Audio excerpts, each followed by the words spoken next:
South Indian স্টাইলে ডাল আর মাছের একটা দারুণ রেসিপি। এর জন্য আমরা কাতলা মাছের 3টে পিস নুন হলুদ মাখিয়ে এইভাবে ভেজে রেখেছি।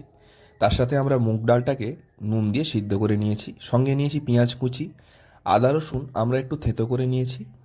যে কড়াইতে মাছটা ভাজা হয়েছিল সেই কড়াইতেই আমরা আরেকটু তেল দিয়ে তাতে আমরা শুকনো লঙ্কা, তেজপাতা আর ফোড়ন দিয়ে এতে আমরা পেঁয়াজটা দিয়ে একটু ভেজে নেব। সঙ্গে দেবো পরিমাণ মতো লবণ, নুন, কাশ্মীরি লঙ্কার গুঁড়ো, জিরে ধনে গুঁড়ো। ভালো করে পেঁয়াজটাকে একটু কষে নিয়ে এর মধ্যে আমরা আদা রসুন বাটাটা দিয়ে দেবো। সেটাকে ভালো করে একটু কষে এতে আমরা অল্প একটু টমেটো সস দিয়ে ডালটা দিয়ে দেবো। ডালটা দিয়ে আমাদের 4 থেকে 5 মিনিট ভালো করে কষাতে হবে। তারপরে আমরা এর মধ্যে গরম জল দিয়ে দেব।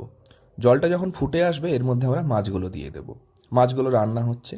4-5 মিনিট রান্না হওয়ার পরে আমরা কসুরি মেথি, তার সাথে কারি পাতা, এর সাথে 5 ফোড়ন, শুকনো লঙ্কা, তেজপাতা এবং আরও কিছু গোটা মশলা দিয়ে একটা তড়কা লাগাবো। এই তড়কাটা যখন মাছটা হয়ে আসবে তখন আমরা এই তরকারির মধ্যে অ্যাড করে দেব। ভালো করে মাখিয়ে নিতে হবে। গরম গরম নামান আর খান, আশা করি দারুণ লাগবে।